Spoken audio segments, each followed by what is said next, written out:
샬롬. 여러분, 이번 주부터 현장 예배가 재개됨에 따라서 우리 주일 설교와 별개로 매일매일 하나님의 말씀을 나눌 수 있는, 들을 수 있는 영상을 촬영하고자 합니다. 이번 주부터는 함께 야고보서의 말씀을 배워보도록 할게요. 먼저 성경 구절 읽고 시작하도록 하겠습니다. 하나님과 주 예수 그리스도의 종 야고보는 흩어져 있는 12지파에게 문안하노라.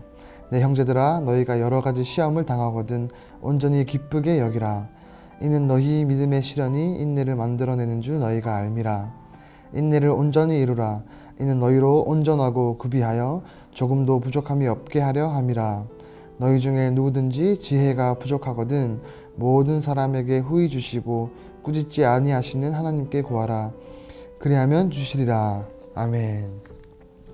여러분, 먼저 이 야고보서에 대한 설명을 잠깐 하려고 해요.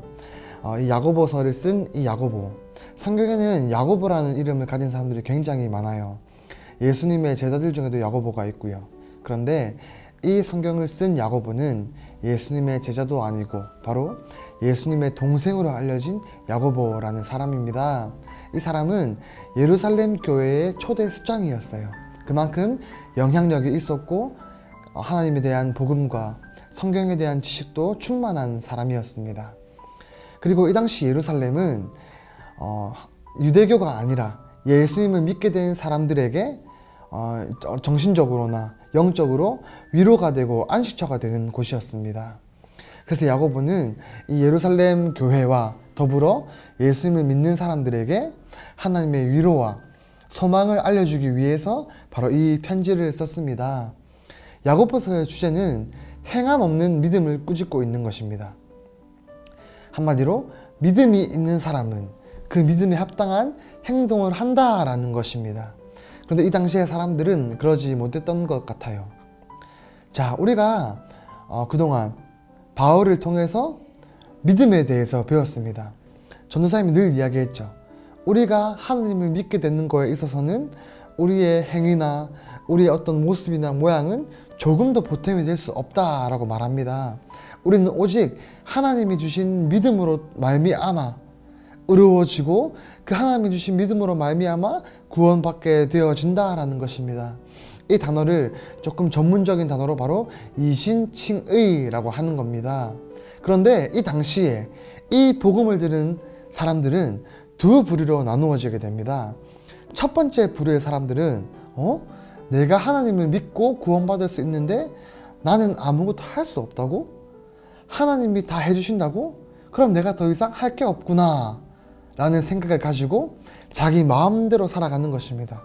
그것을 방종이라고 말해요. 그리고 또 다른 부류의 사람들은 그와는 정반대로 다시 율법주의로 돌아간다는 것입니다. 본래 율법은 선하다라고 이야기했죠. 하지만 율법주의는 죄예요. 문제예요. 이 당시에는 600가지가 넘는 율법이 있었어요. 그런데 율법은 이 600가지가 넘지만 그 중에 하나라도 지키지 못하면 다 어긴 게 되는 것입니다. 그런데 많은 사람들은 그 중에 몇 가지를 지키는 것으로 자부하고 그것으로 당당하게 아주 교만하게 살아간다라는 것입니다. 그런데 바울은 갈라디아서에서 말합니다. 율법은 우리의 선생님이다 라고 말해요. 어떤 선생님일까요? 바로 우리가 죄인이라는 사실을 알려주는 선생님이라는 것입니다. 우리는 그 율법을 맞닥뜨릴 때마다 나는 율법을 지킬 수 없는 사람이구나. 나는 율법을 하나도 지킬 수 없는 죄인이구나. 이 사실을 알려주는 선생님이 바로 율법이라는 것입니다. 그런데 이 이신칭의의 복음을 들은 사람들 중에 잘못된 방향, 율법주의로 나아가는 사람들, 그들은 율법을 몇 가지 지키는 것으로 자신들을 인정하고 교만하게 살아갔다라는 것입니다. 이러한 잘못을 범하고 있는 이 상황과 동시에 로마에서는 예수님을 믿는다라는 이유로 그 사람들을 잡아서 핍박하고 고문하고 박해하는 일들이 일어나고 있었다라는 것입니다. 이러한 상황 속에 이 야고보는 위로와 소망을 알려주기 위해서 이 편지를 쓴 것입니다. 자, 여러분, 이쯤 되면 우리는 하나님이 원망스러워집니다. 왜 원망스러워질까요?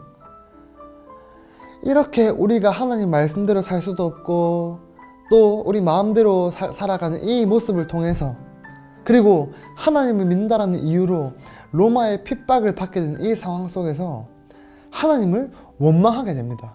왜 하나님께서는 굳이 에덴에 선악과를 두셨고 아담에게 그것을 먹지 말라고 하시면서도 이 뱀이 아담을 유혹할 때 그 상황을 막지 않으시고 왜 그것을 허용하셔서 인간에게 죄가 들어오게 하셨는가? 라는 원망이 일어나게 됩니다.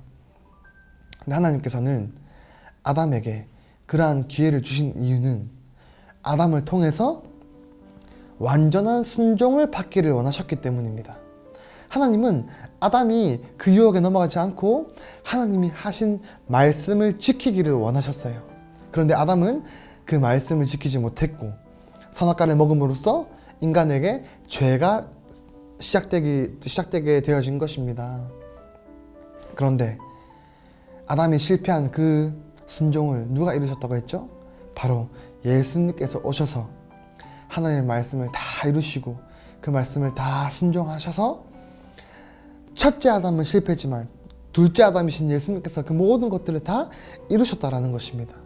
그래서 아담은 선악과를 먹음으로써 생명나무가 귀한 줄 알게 되었듯이 우리는 내가 죄인이라는 사실을 통하여서 그리스도의 그 순종과 그리스도의 이루신 그 모든 것들이 우리에게 귀하게 여겨진 줄 깨닫게 된 것입니다. 그래서 이제 우리는 다시 아담의 위치에 간 거예요. 그 위치가 어떤 위치입니까? 하나님의 말씀을 선택할 수도 있고 선택하지 않을 수도 있는 위치에 간 것입니다. 근데 하나님께서는 우리에게 이러한 상황 속에서 완전한 순종을 받기를 원하시는 거예요. 그런데 우리는 선을 행할 능력이 있을까요? 결코 없습니다. 그러면 우리는 어떻게 해야 될까요? 바로 성령님의 도우심을 구하여야 한다는 것입니다. 성령님, 나는 선을 행할 능력이 없습니다. 나는 하나님의 말씀을 따라 살아갈 능력이 없습니다. 나에게 힘을 주시고 능력을 주셔서 나로 하여금 하나님 앞에 완전한 순종의 삶을 살 수 있도록 도와주십시오 라고 기도하는 것입니다.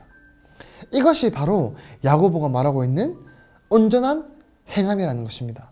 믿음을 통한 행함, 믿음으로 말미암은 행함이 바로 이러한 것입니다.